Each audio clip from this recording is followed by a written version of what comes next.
Maybe you came here because something inside you is weary, not just a tiredness of the bones, but a deep, persistent exhaustion that follows you even when you lie down to rest. Perhaps you are currently feeling as though your life is a carefully woven tapestry, and you have spent the entire day, and perhaps many days before this, frantically pulling at the loose threads on the surface, terrified that if anyone saw the knots and the tangled mess underneath, they would see that you are not as put together as you have been pretending to be. Right now, the room is quiet, but your mind is still pacing, still checking the pattern for imperfections, still worrying that if you stop managing the surface for even a moment, the whole thing will come undone. You are safe here, dear friend. There is no one in this room asking for a performance. You do not need to show anyone the front of your rug, and you do not need to hide the underside. The blanket is heavy and warm across your legs, grounding you in the stillness of the night. Notice how the light in your room is dim, perhaps a soft blue-toned moonlight spilling across the floorboards. The air feels cool and clean against your face, and your pillow is ready to hold the weight of your head. You can let the tension in your shoulders dissolve. You can let your jaw unhinge. There is nothing left to curate. There is no audience waiting for a smile or a sign of strength. You have arrived here, in this quiet, unobserved space, and arriving is enough. You are not broken. What you are feeling is not a failure of character, nor is it a sign that you are living your life incorrectly. It is simply the weight to present a perfect surface to a world that is inherently messy. Tonight, we will not force your mind to be silent. We will not try to smooth over the knots or pretend the tangles do not exist. Instead, we will learn how to hold them differently. We will learn that the beauty of a woven life is not in the absence of knots, but in the strength they provide to the whole pattern. Right now, maybe you have felt this too, that strange, heavy paradox, where the harder you try to be okay for the sake of others, the more hollow and unseen you feel inside. We often think that if we could just hide the messy parts, if we could just be enough, we would finally feel loved and secure. But the insight we are leaning into tonight is this: you are not suffering because you are messy. You are suffering because you believe the messiness must be hidden. The piece of wisdom that might help you breathe a little easier is that peace is not found in maintaining a flawless surface. It is found in the radical acceptance that the underside of your life, the knots, the tangles, the parts you hide, is the very foundation that holds your story together. If it feels right, take a slow breath. Let it fill your lungs, and as you exhale, imagine you are letting go of the need to be a finished, perfect product. You do not need to solve your whole life tonight. You do not need to figure out how to be more competent, more collected, or more put together by morning. All of that can wait. You are safe enough to soften. You are safe enough to let the threads of your day become tangled for a few hours. Nothing is required of you right now. No one is watching. You are allowed to be incomplete. You might notice a thought drift by, perhaps a flicker of anxiety about tomorrow, or a regret about something you said or left unsaid. Do not try to push it away, and do not try to fix it. Just acknowledge it as you would a loose thread on a rug. It is there, it is part of the weave, but it is not the whole pattern. You are the weaver, not the thread. When you remember this, you can look at your own imperfections with a different quality of attention, not with the sharp, judging gaze of a critic, but with the quiet, observant eye of someone who knows that every knot is a place where you held on when things were difficult. We are going to explore this together. We are going to look at the way you have been hiding the underside of your life, and we are going to see what happens when you finally stop flipping the rug over in a panic. You have been carrying so much, and your hands are tired. You deserve this space. You deserve to rest without having to justify your worth. The world outside will keep spinning. The sun will find its way back to the horizon, and you will be there to meet it. Not because you spent the night fixing everything, but because you finally gave yourself the permission to be whole, in all your messy, beautiful complexity. Take another slow breath, letting it settle into your belly. Feel your body becoming heavier, sinking into the mattress. You are resting on a foundation that does not judge you. You are held by a silence that does not demand an explanation. You can let the performance end. The lights are dim, the stage is empty, and you are finally free to be exactly who you are, without an audience, without a mask, and without the need to be anything other than a person in need of a good, deep, restorative rest. In a moment, we will begin to look at the first story. A story about a monk who was so terrified of a single loose thread that he almost forgot to weave the pattern at all, but for now, just drift. Let the rhythm of the night be the only thing that guides you. You have done enough. You have arrived, and you are safe. In a remote mountain range, where the wind seems to have a voice of its own as it curls through the jagged stone passes, there lived a traveler named Elias. He was known throughout the nearby valley for his stamina and his strange, unyielding gear.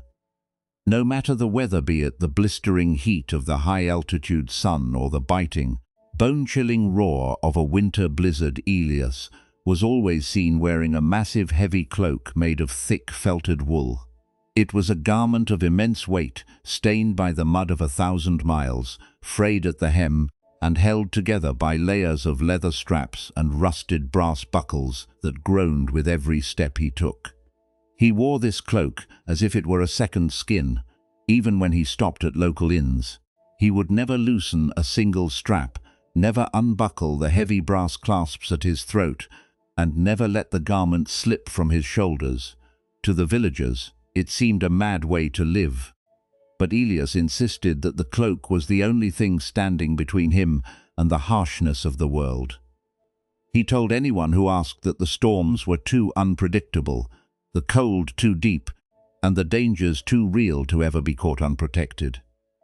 One winter, when the mountain passes were choked with snow and the sky had turned a bruised, impossible shade of grey, Elias found himself nearing the limits of his endurance. He had spent 3 days climbing through a relentless gale, his breath coming in ragged, freezing gasps. By the time he stumbled upon a small, isolated hermitage tucked into a hollow of the cliffside, he was swaying with exhaustion. The door was opened by a hermit who spent his days repairing broken pottery with lines of gold, a man who moved with a silence that seemed to have been forged in the mountain itself. The hermit ushered Elias inside, where the air was thick with the scent of pine smoke and damp earth.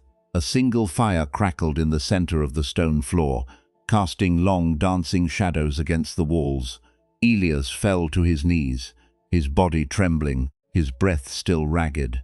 Yet, even in the warmth of the hermitage, he kept his heavy, mud-caked cloak tightly buckled. He sat stiffly, his shoulders hunched under the crushing weight of the wool. His fingers locked onto the brass buckles at his chest as if his life depended on them. He was shivering, his face pale, but he refused to let go of the garment that dragged at his frame. The hermit watched him for a long time, saying nothing. He continued his work, meticulously brushing a fine liquid gold over the crack of a shattered tea bowl. Finally, he set the bowl down and walked over to the fire. He picked up a pair of iron tongs and retrieved a single glowing coal from the embers. It pulsed with a deep, radiant orange light, humming with the warmth of the fire. The hermit walked toward Elias and held the glowing coal out, suspended just a few inches from the traveler's face. The heat was immense, a small, concentrated sun in the dim room. "I see you are cold, traveler," the hermit said, his voice barely rising above the crackle of the flames. "This coal carries the warmth you are seeking, but I notice you cannot reach for it. Your sleeves are too thick, your cloak too heavy, and your hands are trapped by the very thing you use to stay safe." Elias stared at the coal. He wanted the warmth more than he had wanted anything in his life. He tried to reach out, but his arms, encased in the heavy, stiff wool, were sluggish and unresponsive. Every time he moved, the brass buckles dug into his skin, and the weight of the cloak dragged him back toward the floor. He realized, with a sudden sharp clarity, that he had spent his entire journey preparing for a storm that had already arrived, and his preparation had made it impossible for him to receive the very comfort he had walked miles to find. The hermit stepped closer, the heat of the cold drawing the dampness from the air. "You wear this cloak to defend yourself against the storm," he said. "But look at you. You are drowning in your own defense. The cold is outside, yes, but the exhaustion that is entirely of your own making. You are carrying the weight of 1,000 miles of past winters. And it is making you too heavy to notice that you are now standing in the shelter of a fire." Elias looked at the brass buckle near his throat. It was rusted, jammed shut by years of salt and grit, just like his own heart, which had been locked shut against the possibility of being vulnerable. He realized that for a decade, he had been walking through his life believing that his resentment, his wariness, and his refusal to forgive the people who had wronged him in the past were the armor that kept him safe. He thought he was being wise, being guarded, being prepared. But as he sat there, freezing in the presence of the fire, he saw the truth. He was not a warrior, he was a prisoner of his own weight. He reached up, his fingers trembling, and touched the rusted brass. The metal was cold against his skin, a stark contrast to the warmth he longed for. He struggled with the buckle, his breath hitching, the fabric of the cloak resisting him as if it were a living thing. He gritted his teeth, the effort of letting go feeling more painful than the effort of holding on. For a long, agonizing moment, he felt as if the entire history of his grievances, his defenses, and his fears were concentrated in that single tiny piece of metal. And then, with a sharp metallic click, the buckle gave way. The strap fell loose. The heavy wool pulled at his shoulder, and with a collective sigh of the fabric, the cloak slumped. It did not fall away entirely. It was still a heavy garment, but the weight shifted. The air of the room hit his chest, a startling, cool, and liberating sensation. He gasped, not from the cold, but from the sudden, terrifying lightness. He felt exposed, naked, and for the first time in his life entirely present. The hermit did not offer him the coal. Instead, he simply set the coal back into the fire and returned to his broken pottery. "You are not safe because you are heavy," the hermit said over his shoulder. "You are safe because you are capable of changing. The cloak was your way of saying you would never be hurt again. But you have mistaken the sensation of being weighed down for the sensation of being strong." Elias sat in the silence of the hermitage, his hands resting on his knees.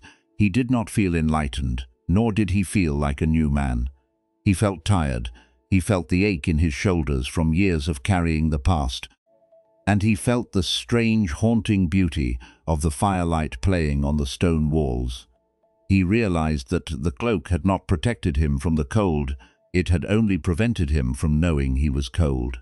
It had kept him in a state of perpetual, defensive survival, where he could not feel the warmth of a fire, the kindness of a stranger, or the simple, unburdened rhythm of his own heartbeat.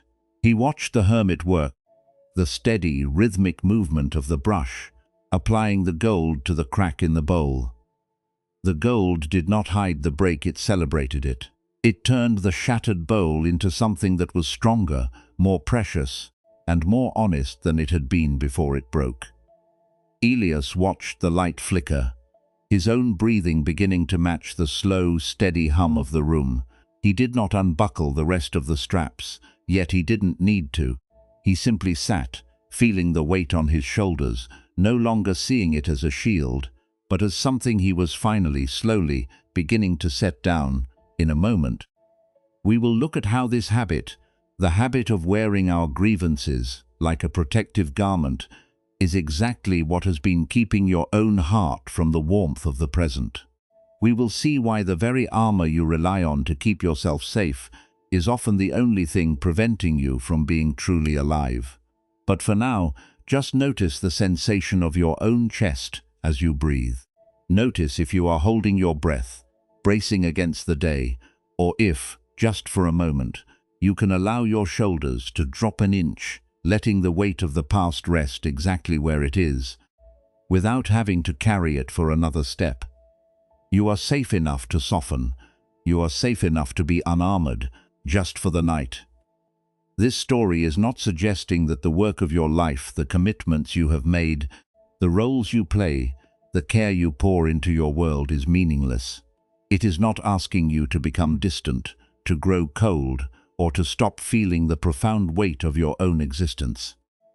If you have been moving through your life with a sense of frantic protection, convinced that if you were to loosen your grip on your own defenses, if you were to stop wearing the heavy cloak of your past, if you were to stop bracing against the storm, everything would be lost. This story is not asking you to abandon your safety. It is showing us something far more radical and much kinder. It is showing us that the exhaustion you feel is not caused by the storm, but by the desperate energy you expend trying to carry the weight of the storm with you wherever you go. When Elias was in that stone hermitage, he was not just a man caught in the cold. He was a man performing a version of himself. He was trying to enforce a sense of control and invulnerability on a life that was, by its very nature, subject to changing winds and unpredictable winters. We often do the same thing in our own lives. We have our own versions of that heavy, mud-caked cloak. Perhaps yours is the constant mental rehearsal of a conversation you cannot change, positioning your thoughts so you appear justified in your resentment. Perhaps it is the internal list of every person who has ever hurt you, which you carry like a heavy protective garment to ensure you are never blindsided again.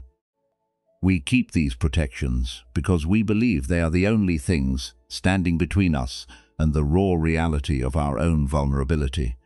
We believe that if we stop clutching at the brass buckles, we are failing our duty to survive. But the wisdom of the hermit suggests something very different. It teaches us that the first pain, the cold, the blizzard, the betrayal, the moment where the world was harsh and unfair, is a natural part of being alive. It is the inevitable movement of the seasons of our human experience. We cannot always control the first pain. We cannot always stop the storm from hitting, and we cannot always stop life from presenting us with wounds we did not ask for. But the second pain, the one that really wears us down, the one that makes the present moment feel like a cage, is the one we add ourselves. It is the judgment we layer on top of our experience. It is the story we tell ourselves that says, I must hold on to this anger to be safe, or I am defined by the way I was treated, and therefore I must carry that memory like armor. That second wound, the one born of our resistance to our own healing, is the one that bleeds and drains us. Think of how often you have felt that internal friction. You feel hurt, and immediately you harden your heart so that you won't be hurt again. You feel lonely, and immediately you worry about the fact that your history of rejection makes it hard to trust. You want to be at peace, but you are so busy measuring your level of protection against the cold of the past that you never actually allow yourself to experience the warmth of the fire that is already burning in your room. This is the act of being the soldier instead of the traveler. By trying to force your life into a state of perpetual defense, you are missing the beauty of the vulnerability that would allow you to finally thaw. You are exhausted because you are fighting your own history, and your history is a much larger force than your own need for certainty. This is not a call to surrender your life to chaos. It is an invitation to meet your life with a different kind of awareness. In the ancient teachings, this is often described as accepting the truth of the present, but you can think of it as the way of the traveler who realizes he no longer needs to wear his winter gear in the middle of summer. When the hermit spoke to Elias, he wasn't telling him to walk into the blizzard without care. He was showing him that the cloak was no longer a shield, it was an obstacle.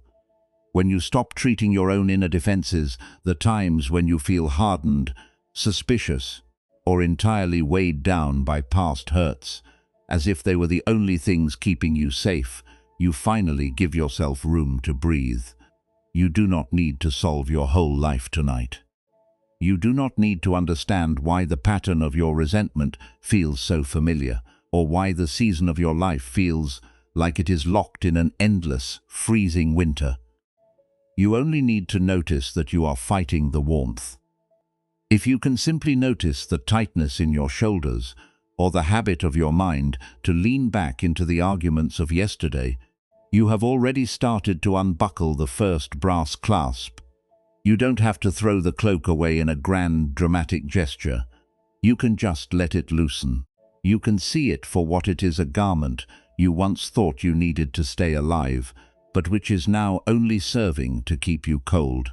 There is a profound comfort in realizing that you are not the one who has to hold the entire world at bay to keep your own heart intact. The world will keep turning, whether or not you have solved every grievance in your mind tonight. The stars do not ask for your permission to move across the sky, and they certainly do not judge the weight of the cloak you have been wearing. Your heart beats and your lungs fill with air without you having to manage the process, or seek a nod of justification from your own bitter thoughts. There is a deep, quiet intelligence flowing through you, a rhythm that was here long before you started worrying about protecting yourself, and it will be here long after the current anxieties have passed. When we align ourselves with this rhythm, when we stop trying to dictate how the world perceives our past, we don't become less effective or less caring. We become more present. We become more capable of responding to what is actually happening, rather than what we are afraid might happen. You might be worried that if you stop trying to carry the weight of your history, you will lose your way or be taken advantage of. But notice the difference between being prepared and being suffocated. When you live with honesty, you allow yourself to respond to the present without the filter of past trauma. You provide support for the parts of yourself that are still scared. You observe the change in your own needs. But you do not cling to the heavy wool until you are too exhausted to see the fire. Caring for your life is an act of love and attention. Carrying the weight of your grudges is an act of fear. What we are learning tonight is how to shift from fear-based defensiveness to love-based openness. And that shift begins right here, in the quiet of this room, as you let the weight of your body sink deeper into the support of your bed. You are allowed to be tired. You are allowed to be in the middle of a transition where you feel exposed. You are allowed to not have the answers yet. You are not required to be a finished, perfectly armored product.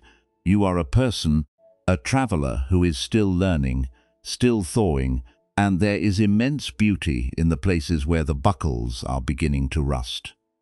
Because that is exactly where the possibility of your own relief begins. If you feel the pull to start managing your defenses again, to start tightening the straps of your past, simply observe that pull. Notice it without judgment. You don't have to scold yourself for having a mind that wants to feel protected, that is just a habit it learned long ago to try to keep you safe. You can thank your mind for its vigilance, and then gently remind it that for tonight the journey is paused. You can let the thoughts be there like shadows on the wall without having to follow them. They are not orders, they are not the truth. They are just thoughts, passing through the vast clear sky of your awareness. In the next moment, we will look at how to bring this realization into your body to help you soften that inner resistance that has been keeping you awake. We will move away from the effort of carrying the weight of the past and move toward the ease of simply resting within the wholeness of the present. You are safe enough to let go. You have done enough for today. The world will hold itself for a few hours, and you, dear friend, have earned the right to drift in the quiet, undisturbed by the need to be anything other than exactly who you are, right here in this breath. If you are willing, let us move from the stone hermitage and the heavy memory of the traveler's cloak into the quiet space of your own body, not as an exercise of discipline, but as a gentle experiment in release. There is no need to change your posture, no need to sit, no need to perform any version of stillness. You are already exactly where you are meant to be. Let your breath become the only guide you follow. Do not force it to be deep or slow, just let it move at its own natural pace, like the rising and falling of the tide. As you breathe, notice the physical sensation of the air moving past your lips, cool and light, and then, as you exhale, feel the way your chest sinks just a little bit closer to the comfort of your bed. Imagine now that your mind is that cold, dimly lit mountain room, and your thoughts are the heavy, stiff layers of wool you have been obsessively wearing for the eyes of the world.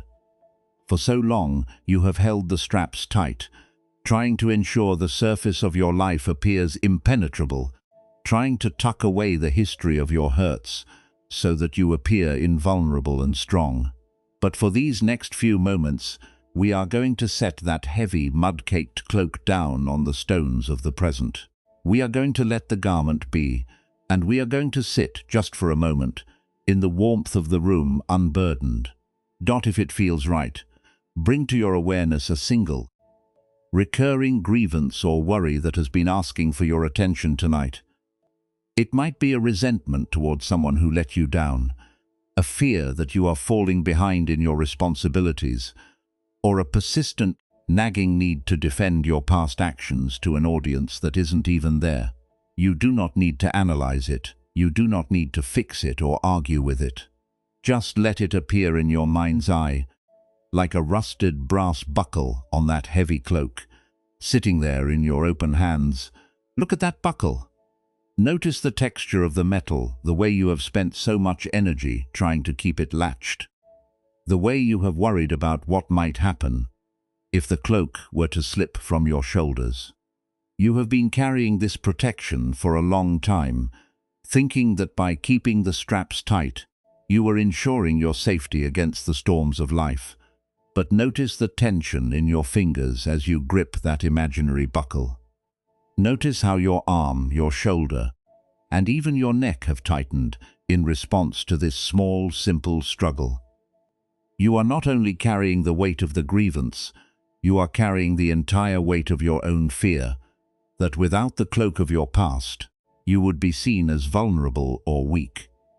Now, imagine that you are sitting before the fire and you reach up to touch that heavy, stiff collar.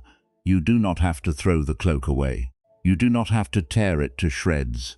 Just let your fingers loosen the strap. You do not have to unbuckle everything at once. Just let the tension go. When you release your grip, feel the instant change in your muscles. Feel the way your hand, finally free of the burden, begins to relax. The memory is still there, the person who hurt you, the regret you carry, the fear of being seen, but it is no longer being pulled taut by your hands. It is resting on your shoulders, but you are no longer holding it with such desperate force. If your mind immediately reaches out to tighten the strap, if the habit of wearing your armor is so strong that you find yourself grasping for the buckle again, do not be hard on yourself. That is not a failure. That is just your mind's way of trying to protect you from the fear of being exposed to the cold. Acknowledge the reflex. Say to yourself, with kindness, I see you trying to keep me safe by keeping the armor tight. And then, with the same gentle patience you would show a tired traveler, invite your hand to open once more.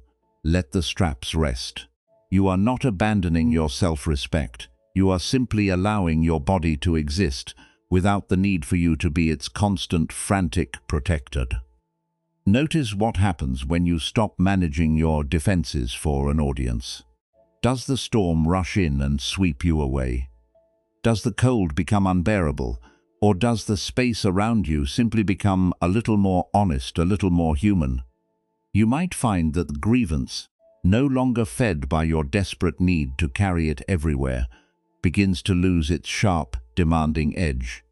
It might start to look less like a necessary shield and more like a testament to the fact that you have survived, that you have endured, and that you have held on when the winds were high.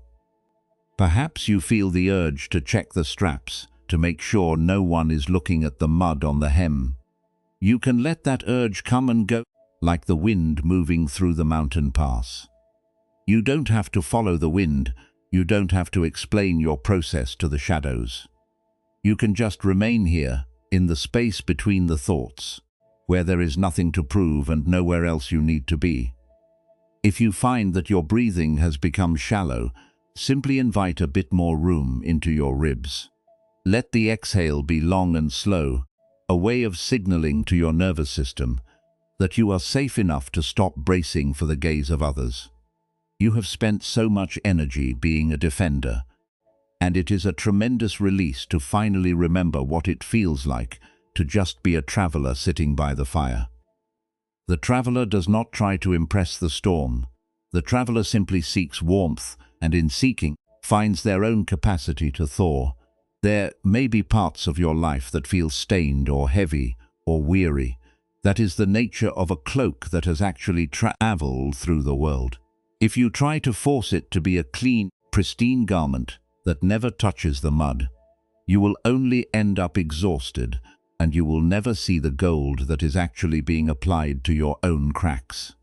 But if you stop fighting the reality of your current, unobserved weariness, you might notice that there is a different kind of strength here, a deeper, more ancient intelligence that knows exactly how to move through the winter, with or without the approval of the world. You do not need to have a strategy for your peace tonight. You do not need to understand why the cloak feels so heavy, or how you will eventually be strong again without it. Those answers will arrive in their own time, in their own way, and they will be far clearer if they come to you while you are rested, rather than while you are spiraling in a storm of defensiveness. For now, the only thing that matters is the weight of your body against the mattress, the rhythm of your heart, and the quiet permission you are giving yourself to loosen the brass buckle. If a new thought arises, treat it like a gust of wind against the tent flap. You see it, you acknowledge it, and then you let the breath carry it wherever it needs to go. You do not have to fight the wind. You do not have to gather the shadows into a pile for inspection. You can just let them be. This practice of observing without clutching is a muscle, and like any muscle, it grows stronger with rest. You are not doing this to achieve some state of perfect invulnerability. You are doing this to become a better companion to your own experience. You are learning to sit in the warmth of the room, surrounded by the history of your journey. And finally, for the first time in a long time, you are finding that you can be at peace, even when the cloak is heavy, even when the past is muddy, and even when you have no one to prove anything to. Take a few moments now, just feel the relief of this, the utter lack of demand. There is no one here asking you to be more than you are. There is no one here checking your armor for signs of weakness. You are not a soldier who must be invincible to be valuable. You are a person, and you are worthy of rest just because you exist. The mountain will sleep tonight. The pine smoke will continue to drift. The night will continue its cycle, and you can just breathe. You can just be . And if you find yourself drifting away into sleep, that is the best possible outcome. You do not need to stay awake to be wise. Your subconscious understands this wisdom even when your conscious mind is quiet. Let the words dissolve into the background. Let the practice settle into the marrow of your bones. You are doing exactly what you need to do. You are letting go, and in the letting go, you are finding the very safety you have been chasing for so long. If you feel your mind begin to pull back toward the straps, toward the need to be shielded, just feel the weight of your body again. Anchor yourself in the physical sensation of being here. The room is safe. The bed is warm. The night is quiet. You have already done enough for today. The rest can wait. The opinions can wait. The journey is yours, mud and all, and you are finally free to close your eyes. In the moss-drenched forests of the lower valley, where the mist clung to the ground like a second, quieter earth, there lived a student of the way named Kenji. Kenji was a man of great discipline and even greater anxiety. He lived in a small, sparse cabin beside a rushing, unpredictable river, a river that swelled in the spring and shrank in the heat of summer, its mood shifting as quickly as the clouds above. Kenji spent his days obsessively maintaining a suit of light, chainmail armor. It was not a warrior's armor for battle. It was a makeshift garment he had fashioned from hundreds of iron links, believing that if he wore it every day, he would be shielded from the chaos of the river's unpredictable nature. He believed the river was his enemy, that its sudden floods were a personal affront, and that its dry spells were a sign of the world's indifference to his thirst. He wore the armor even while he slept, even while he ate, even while he tended his small garden. The metal was heavy, cold, and uncomfortable, but Kenji felt that without it, he was entirely at the mercy of the elements. He felt that his constant vigilance, his readiness to fend off the river's moods, was the only thing that kept him from being swept away by the uncertainty of life. He was a man who spent his life waiting for the next catastrophe, his muscles always tight, his breath always shallow, his mind always calculating the risk of the coming hour. One spring, the river flooded with a ferocity Kenji had never witnessed. The water breached the banks, turning the forest floor into a churning, brown sea of debris and silt. The water reached the very doorstep of his cabin, swirling with a hungry, destructive power. Kenji panicked. He strapped on his armor with trembling fingers, cinching the iron links tight against his chest, convinced that if he stepped out into the garden to save his saplings, the weight of his mail would keep him steady against the current. He grabbed a hollow, dried-out gourd, intended to carry fresh water from the spring, and marched out into the deluge, desperate to prove that he could command the river to leave his garden in peace. He stepped into the rising water. It was deeper than he anticipated, pulling at his legs with a violent, icy grip. Kenji leaned into the current, bracing himself, his iron armor weighing him down, pulling his head toward the surface of the churning mud. He reached for the saplings, his movements slow and clumsy, the weight of the metal making him sink. He tried to fill his hollow gourd with the fresh water from a nearby spring, but the river current buffeted him, tossing him about like a piece of driftwood. He was sinking. The more he fought, the more his armor pulled him under. He gasped, his mouth filling with grit and cold water, his fear turning into a paralyzing, dark realization. He was not fighting the river, he was drowning in his own defense. Sitting on a high, dry rock nearby, watching the entire scene with a gaze as still as the stone itself, was the elderly nun who lived at the forest's edge. She did not shout. She did not run to help him. She simply watched as Kenji floundered, the armor he trusted to keep him steady, becoming the very thing that anchored him to the bottom of the mud. When Kenji finally managed to crawl back onto the muddy bank, gasping, broken and shivering, he collapsed at the nun's feet. His armor was caked in filth, his gourd was shattered, and his garden was gone, washed away by the very thing he had tried to conquer. He looked up at the nun, expecting a rebuke, a lesson, or perhaps a comforting word about his lost home. "Why?" he rasped, his voice barely audible through the silt in his throat.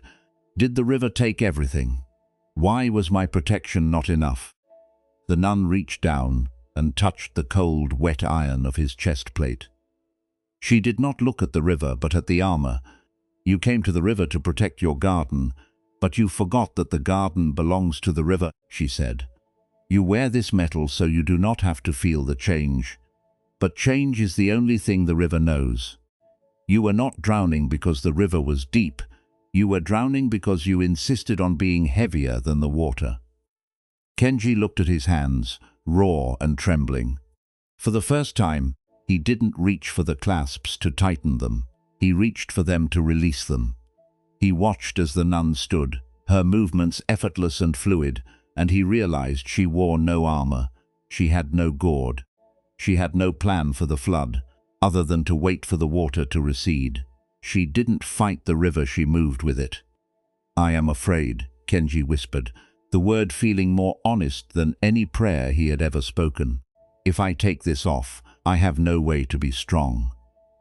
"The strength you are looking for is not in the metal," the nun said, turning to walk back toward the forest. "It is in the ability to stand in the mud without needing to be dry." Kenji sat there for a long time as the sun began to break through the clouds, the river's roar slowly fading into a steady, rhythmic murmur. He didn't magically stop being afraid. He didn't suddenly become a man of perfect peace. But he did one small, quiet thing. He unbuckled the chest plate and let it slide into the mud. It was a heavy, metallic sound, a final, definitive noise in the quiet forest. He left the rest of the links on the bank, a pile of useless, cold iron. He didn't run, he didn't fix his garden, he simply sat, feeling the air, the cold, and the dampness of the earth on his skin. He breathed, in and out, feeling his lungs expand without the restriction of the iron. He noticed a thought, "I am vulnerable now," and instead of treating it like a command to rearm himself, he just watched it, like he watched the debris floating down the river. It was just a thought, it wasn't the truth. He found that by stopping the habit of treating his fear as a reality he had to solve, his heart began to slow. The river was still there, wild and unpredictable, but the internal river, the one he had been fighting for years, had finally settled. He was not a master of the elements. He was just a man who had stopped drowning. And as the evening light turned the forest into a cathedral of shadows, Kenji took a single, unarmored breath. And for the first time he felt the possibility of rest. In a moment, we will look at how to bring this realization into the small, hidden corners of your own life, where you are still wearing the armor of old grievances and trying to command the river of your own existence. We will see why the very thing you use to stay safe is often the only thing preventing you from being truly alive. But for now, just notice the sensation of your own chest as you breathe. Notice if you are holding your breath, bracing against the night, or if, just for a moment, you can allow your shoulders to drop an inch, letting the weight of your own ironclad defenses rest exactly where it is, without having to carry it for another step. You are safe enough to soften. You are safe enough to be unarmored just for the night. When we move through the world carrying that heavy, mud-caked cloak of our past grievances, we are often operating on a secret, deeply held conviction that our suffering is a necessary price we must pay to ensure we are never caught off guard again. We treat our memories of hurt not as stories of where we have been, but as defensive manuals for where we are going. We believe that if we can just replay the moment of our wounding often enough, or if we can maintain a constant state of alert against those who have treated us poorly, we will somehow achieve a state of permanent safety. Yet, this mechanism of control, this desperate attempt to master the past so it cannot haunt the future, is the very thing that prevents us from ever truly arriving in the present. We are so busy scanning the horizon for storms that we have forgotten how to feel the ground beneath our feet or the air moving softly against our skin. This behavior, born from a place of deep protective instinct, is the primary source of our exhaustion. We have begun to turn our pain into our identity. We define ourselves by the breaches of trust we have suffered, by the ways we were overlooked, or by the moments where life proved to be far more volatile than we could handle. We hold these scars up as if they were credentials, as if the weight of our armor proves our dedication to our own survival. But in doing so, we have forgotten that the scar is the evidence of a wound that has already healed. It is not the wound itself. By constantly reopening the memory, by replaying the offense in the theater of the mind, we are not protecting ourselves. We are living in a state of perpetual wounding, tethering our nervous systems to a past that no longer exists in physical form, but thrives in our resistance to letting it go. Buddhist wisdom offers a mirror to this process. It suggests that there is a fundamental distinction between the first pain, the original hurt, the natural consequence of being human in a world that is always changing, and the second pain, which is the layer of judgment, resistance, and narrative we wrap around that hurt. The first pain is the rain that falls upon the traveler. It is cold, it is wet, and it is a reality of the journey. The second pain is the traveler's belief that the rain should not be falling, and their subsequent attempt to build a mountain of heavy, sodden wool around themselves to prove that they are being treated unfairly by the sky. We cannot always stop the first pain. Life will bring moments of betrayal, disappointment, and loss. But we can learn to stop feeding the second pain. We can learn to stop building the mountain. When you judge yourself for feeling hurt, you are feeding the second pain. When you replay the past to punish yourself or to stay bitter, you are feeding the second pain. When you use your history as a way to prove that you are not enough or that you are too broken to trust again, you are feeding the second pain. This is not a judgment on your character. It is simply a description of what happens when the mind tries to solve an emotional problem with a defensive strategy. Your mind is trying to keep you safe, but it is using an outdated map to navigate a landscape that has already shifted. You are no longer that person who was hurt in the blizzard. You are the one who has survived the blizzard and is now standing by the fire. Even if you are still wearing the heavy, frozen cloak of the traveler who first arrived, it takes a great deal of quiet, steady observation to realize that not every thought is a command. When your mind brings up a memory of past resentment, it is offering you a choice. It is saying, remember this, so you can be prepared. But you have the capacity to pause, to breathe, and to see the thought for what it is, a ghost of an old protection. You can acknowledge the instinct to be defensive, thank it for its service during your hardest years, and then consciously choose not to follow the narrative down the dark, spiraling path of grievance. Peace is not the absence of these thoughts. Peace is the presence of a different relationship with them. It is the ability to hear the chime of the alarm without having to run for the door, to see the shadow of the past without having to become it. Consider how much of your life you spend trying to fix your present self through the lens of shame, believing that if you were just a little more guarded or a little more cynical, you would finally be untouchable. This is the ultimate paradox of the cloak. We wear it to be untouchable, but it also makes us unreachable. It prevents us from feeling the actual warmth of the life we have managed to reach. We want loved, we want to be secure, and we want to belong. Yet we keep our armor buckled tight, terrified that if we were to loosen even one strap, we would be seen as we are human, fallible, and still learning. But being seen as human is the only way. The armor doesn't invite intimacy, it invites distance.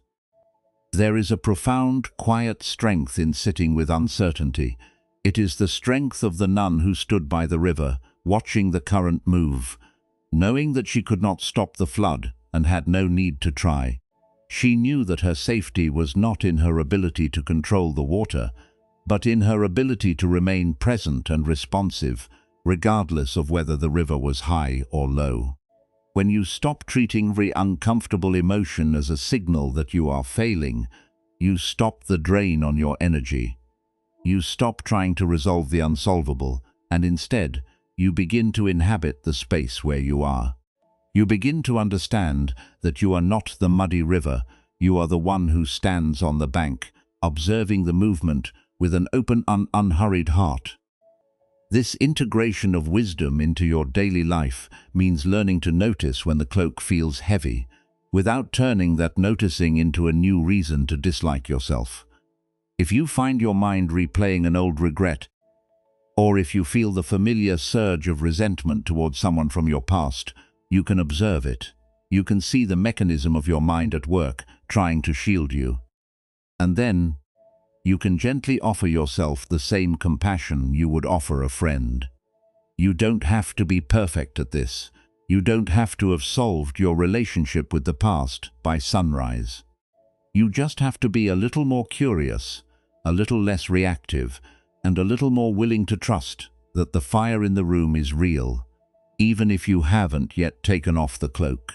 You have spent so much energy trying to justify your pain, trying to weave it into a story that makes sense, trying to enter it into an identity that keeps you safe. But tonight, you are invited to set that story down. You are invited to see that the grievance is just a memory, and you are the vast, open sky in which that memory is appearing. You are far larger than your history. You are far deeper than your defenses. You are the one who is witnessing the need for protection, and in that witnessing, you are already beginning to break the cycle.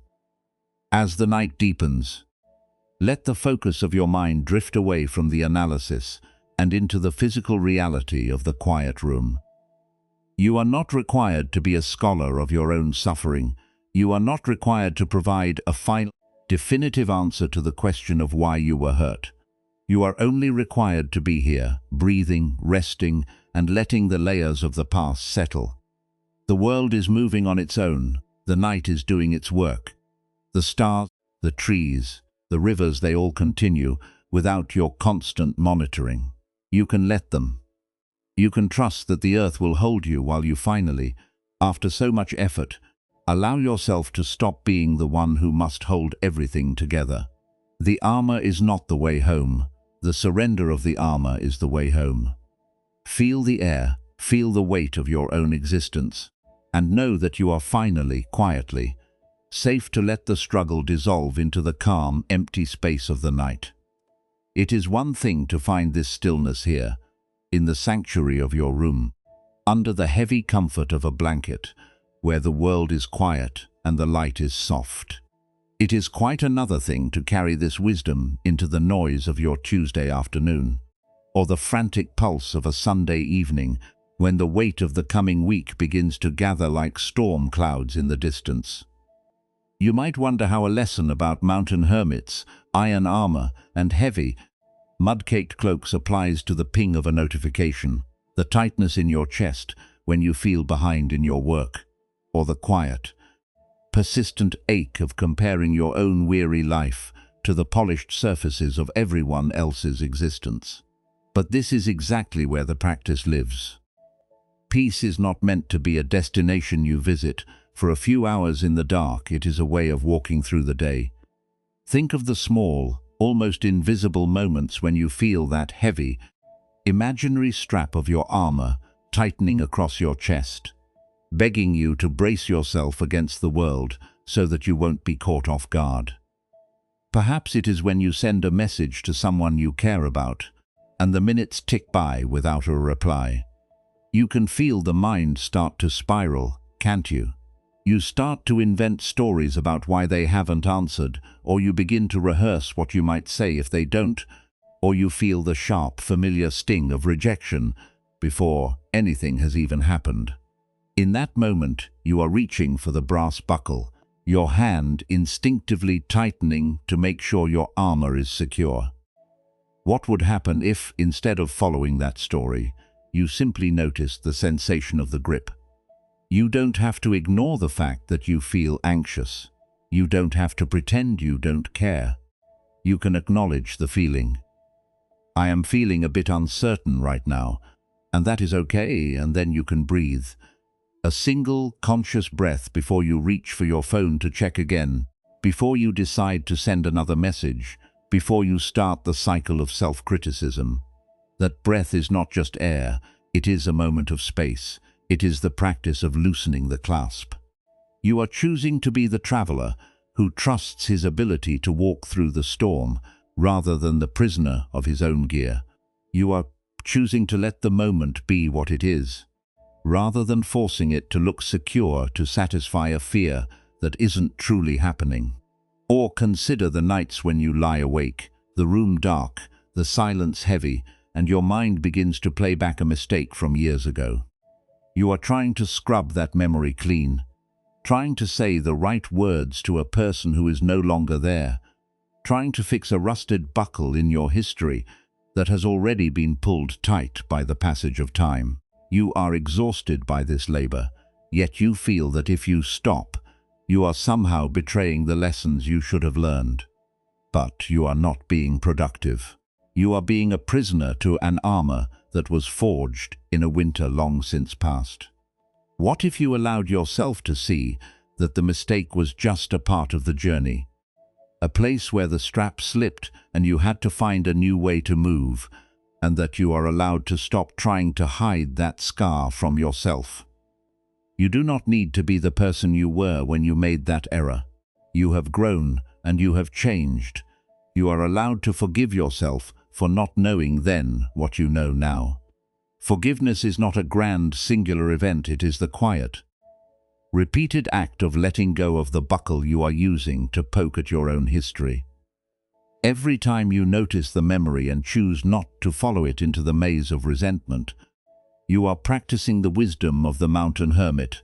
You are accepting that the journey is what it is, and you are no longer obligated to repeat the same struggle. And what of the times when you are exhausted, yet you feel guilty for resting? We live in a culture that treats productivity as a form of moral goodness, and for many of us, the idea of doing nothing feels like a failure of character. We smile through the day, performing the role of the capable, collected, and thriving person, while inside we are flickering like a candle in a windstorm. We are afraid that if we stop the performance, if we drop the mask, we will be seen as empty or weak. But remember Kenji. His strength was not in his ability to wear iron links that kept him from the river. It was in his willingness to accept that he could stand in the mud without needing to be dry. Your worth is not tied to your output. You do not need to earn your right to breathe, to exist, or to rest. When you feel that guilt rising, look at it with the same curiosity you would bring to a stranger sitting on a park bench. Oh, there is that old story again, the one that says, "I am not enough unless I am wearing my armor." You don't have to believe the story, you don't have to argue with it. You can just let it sit there, like a shadow, while you give yourself the permission to be still. Resting is not a reward for a hard day's work, it is a fundamental need of a human being. It is the way you nourish the soil of your own life, so that whatever is meant to grow can find its own time to bloom. This is the beauty of the middle way. You can care about your relationships, your work, and your dreams without gripping them until they suffocate. You can be disciplined without being a tyrant to yourself. You can set goals without making your happiness dependent on their achievement. When you begin to move through the day with this awareness, something subtle shifts. The world doesn't necessarily get easier, but you get steadier. You find that you have a bit more room to breathe in the middle of a conflict, a bit more patience when things go wrong, a bit more grace when you inevitably stumble. You might be worried that if you become this soft, you will lose your edge, or you will be walked over, or you will lose your drive. But notice the people who truly embody this kind of peace. They are not passive, they are responsive. They are not weak, they are resilient. Because they are not wasting their energy fighting their own inner experience, they have so much more to give to the world. When they face a challenge, they don't add the second wound of self-judgment. They meet the situation clearly, they take the next right step, and they move on. This is the path of the high mountain hermitage, the way of the mountain traveler, and the secret of the broken golden pottery. It is the art of being fully present, fully human, and fully at peace with the reality of your life, even especially when it feels like a heavy, frozen winter. You are doing the work simply by noticing when you are reaching for the brass buckle, and by choosing, with infinite gentleness, to let your hand fall away. You are becoming the traveler who appreciates the warmth of the fire, rather than the soldier who is terrified of the cold. And as you continue to practice this in the small, seemingly insignificant moments of your day, you will find that the peace you were looking for was never a prize to be won. It was the space you were always inhabiting, just waiting for you to realize you were already home. In a little while, we will let all of this dissolve completely. We will set down the metaphors and the stories and the teachings, and we will allow the mind to simply rest in the vast, quiet space that remains. There is nothing left for you to manage. The gear is on the ground, the straps are loose, and you, dear friend, are finally ready to drift into the deep, restorative dark. The brass buckles have all been unfastened, one by one, and the heavy, mud-caked cloak you have been wearing for so long has finally slipped from your shoulders, settling into the shadows of the floor. The weight that felt like an inseparable part of your own body has been set down, and in its absence, there is a strange, profound lightness, a space where there was once only bracing and cold. You are not missing the armor. You are not searching for the straps. You are simply here, in the quiet, unadorned truth of your own presence, finally able to feel the air of the room moving against your skin, no longer mediated by the heavy, suffocating wool of the past. The room is very still now. The fire in the hermit's hut has faded to a soft, pulsing glow, the embers casting long, gentle fingers of orange across the walls. Outside, the mountain wind has quieted to a whisper, as if the storm itself has decided to take a rest, acknowledging the peace that has finally taken root in this corner of the world. Your breath is no longer a jagged, hurried thing, it is a slow, rhythmic tide, pulling the stillness of the night deep into your chest and letting it wash back out into the room. Your limbs feel heavy, sinking into the mattress like river stones, settling into the soft, silken mud of the valley floor, completely supported, entirely released from the need to hold yourself upright. There is nothing left to solve. The knots you worried about, the history you felt compelled to protect, the future you tried to armor yourself against, all of it is dissolving into the vast, dark sky outside your window. The moonlight spilling across the floor is steady, unchanging, and utterly indifferent to the dramas of the day. It does not ask for a story, and it does not judge the mud on the hem of your cloak. It only offers its quiet clarity. You can let that light be the only thing you follow. You can let the awareness that has been navigating these stories all night begin to widen, becoming as vast and open as the starlit pass. The teaching has settled into the quiet places of your heart, not as a command or a set of rules, but as a soft, reassuring hum. You don't have to hold on to it. You don't have to study it or practice it while you drift. It is already part of the weave of your experience. A deeper understanding that knows, without words, that you are safe to be human. You are safe to be weary. You are safe to have been hurt, and you are safe to finally, completely, let the hurt be what it was, without needing it to be the map for your tomorrow. Feel your jaw soften, the small muscles around your eyes releasing their hold. Feel the tension in your hands. Those hands that have spent so much time gripping the buckles now lying open, palm up, empty of the past. Ready to receive the rest you have earned simply by surviving this far. You have traveled a long way to reach this moment of stillness, and you don't need to do anything else. The journey is paused. The mountains will be there in the morning, and the river will continue its song, but for now, the world is allowed to handle itself while you step out of the heavy garment of your own making and slip into the infinite, restorative dark. Return to the sensation of your own existence, not as a person defined by their history, not as a traveler defined by their cloak, but as the quiet, spacious awareness in which all these things arise and pass away. You are the sky, and the memories are just clouds. You are the river, and the fears are just the debris that the current eventually carries toward the sea. You are the fire, and the fatigue is just the ash that the morning will brush away. You have already let go. You have already unbuckled the straps. You have already arrived. There is no place left to go, no more armor to forge, and no more storms you are obligated to outrun tonight. The night is deep, and it is kind. It asks nothing of your performance and demands nothing of your protection.